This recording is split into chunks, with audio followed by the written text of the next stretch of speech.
कि मुसलमानों में हलाल गोश्त खाने की परंपरा है जी, वो हलाल खा सकता है, पर सब्जी में कोई हलाल और हराम नहीं होता है। तो सब्जी में हिंदू और मुसलमान लगाना ये गलत है, लेकिन मुसलमानों की ये धार्मिक आस्था है कि वो हलाल खाएंगे। अरे क्या बताऊं मैं तुम लोगों को, इतने जाहिल हो। अपनी आस्था का ख्याल है, दूसरे की आस्था का भी ख्याल करना चाहिए। मुसलमान वो है जो अपनी आस्था का भी सम्मान करे और दूसरे की आस्था का भी सम्मान करे। जिस तरीके से तुम्हारी आस्था है कि अल्लाह बिस्मिल्लाह अल्लाह अकबर बोलकर किसी जानवर को हलाल किया जाए, वही हलाल गोश्त खाना है, ठीक उसी तरीके से हिंदुओं की भी ये मान्यता है। वो अन्न को ब्रह्म मानते हैं, ईश्वर मानते हैं। ओम अन्नपूर्णे सदा पूर्णे शंकर प्राण वल्लभे ज्ञान वैराग्य सिद्ध्यर्थम भिक्षाम देही च पार्वती माता च पार्वती देवी पिता देवो महेश्वरा बांधवा शिव भक्ताश्चा स्वदेशो भुवनत्रयम।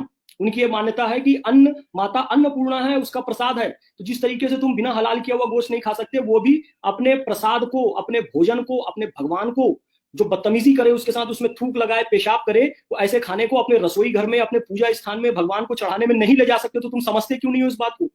तुम हिंदुओं को के खिलाफ एफआईआर करने की बजाय, भगवे झंडे वाली दुकान पे एफआईआर करने की बजाय, देवी देवताओं की तस्वीर लगी हुई दुकान में एफआईआर करने की बजाय, तुमको चाहिए कि अपने अंदर सुधार करते। अरे अपना फटा पैजामा सिल लो, अपनी फटी लुंगी सिल लो, क्यों दूसरों की धोती पे पैर डालते हो? क्यों तुमको भगवे से इतनी नफरत है? बताओ क्यों नफरत है? भगत सिंह ने गाना गाया, मेरा रंग दे बसंती चोला। तिरंगा भारत की आन बान शान है, लेकिन भगवा भारतीय संस्कृति के प्राण है। जब 1947 को देश आजाद हुआ, तिरंगे को राष्ट्रीय ध्वज बनाया गया। उसके पहले तो सारे सनातनियों के घर में, मंदिरों में, और आज भी भगवई ध्वज को लहराया जाता था, कश्मीर से कन्याकुमारी तक।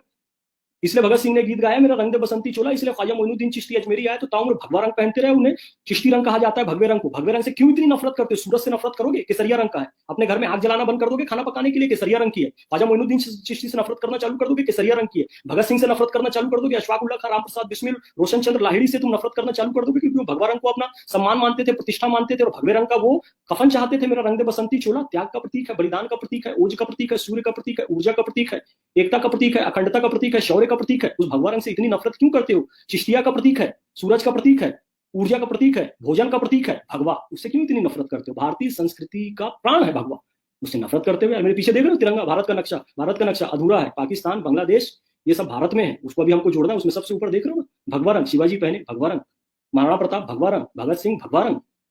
तो तुमको इसका सम्मान करने में क्या दिक्कत है? मुझे बताओ ना।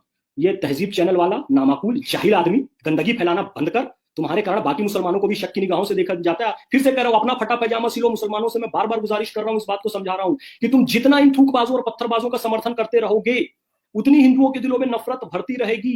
इंदौर में जो घटना हुई, वहां के व्यापारियों को और वहां के राहत इंदौरी साहब को मैं धन्यवाद दूंगा कि उन्होंने समझदारी का परिचय देते हुए माफीनामा लिखा और ये बात बताई कि इन लोगों ने गलती की है। तो ये गलती को स्वीकारना, ये बड़प्पन होता है। ये नहीं कि अफवाह फैलाई जा रही है मुसलमानों को बदनाम करने के लिए। बेवकूफाना किस्म की बात करते हो। ये भगवे से नफरत छोड़ो। कोई हिंदू दुकान लगा रहा है तो उसका सम्मान करो। तुमको खरीदना है खरीदो, नहीं खरीदना है मत खरीदो, लेकिन ये रिपोर्ट कराना, नफरत फैलाना, ये बंद करो। मैं बारंबार तुमसे निवेदन कर रहा हूं। तुम पूरे सोशल बाइकआउट का शिकार हो जाओगे, समझ नहीं रहे हो बात को। कोई बात को तुम्हें समझा रहा हूं तो बड़े बड़े पढ़े लिखे जाहिलपना कर रहे हैं। एमबीए, डॉक्टर, एमबीबीएस देख रहा हूं, पता नहीं क्या पागलपन सवार हो गया इन लोगों को। सबको बड़े इंटेलेक्चुअल जो बनने वाले हैं, सब थूकबाजों के समर्थन में उतर आए, या तो चुप बैठे हुए हैं या इनके समर्थन में उतर आए कि जी इस्लाम को बदनाम करने के लिए। तुमको क्या बदनाम करेंगे यार? हिंदू बदनाम करेगा। मक्का मदीना से, सऊदी अरब से ज्यादा मस्जिद है यहाँ पर तुमको बना के दिया हिंदुओं ने। वहां नहीं है सऊदी में इतनी मस्जिद जितनी भारत में। सऊदी से ज्यादा मुसलमान भारत में। हिंदू नफरत करेगा तुमसे, मुसलमानों से। हिंदू तुम्हारे खिलाफ अफवाह फैलाएगा। और तुम सब हो कौन? हिंदू तो ही थे ना। तुम्हारे बाप दादा पूर्वजों का इतिहास जाकर देखो, हिंदू से ही तो मुसलमान बने हो ना। कोई अरब से थोड़ी आए हो, ईरान इराक से थोड़ी आए हो, यमन सीरिया से थोड़ी आए हो। यहीं के हिंदू धर्म परिवर्तन करके मुसलमान बने। और हिंदू मुसलमानों से नफरत करता, तुम्हारे बाप दादा इस्लाम क्यों अपनाते? कोई हिंदू नफरत नहीं करता है मुसलमानों से। तुम गलत हो, गलती कर रहे हो तो गलती को अपनी सुधारो।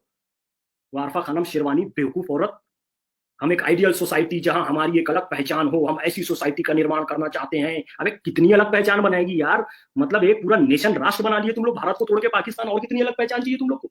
एक राष्ट्र बना लिए बांग्लादेश, भारत को तोड़कर। तीसरा कश्मीर को तोड़, पूरे हिंदुओं को मार मार के भगा दिया तुमने वहां से, कत्लेआम कर दिया। तीसरा कश्मीर पे नजर है तुम्हारी। और कितनी इंडिविजुअल पहचान चाहिए भाई तुम्हारी बिलीफ की है?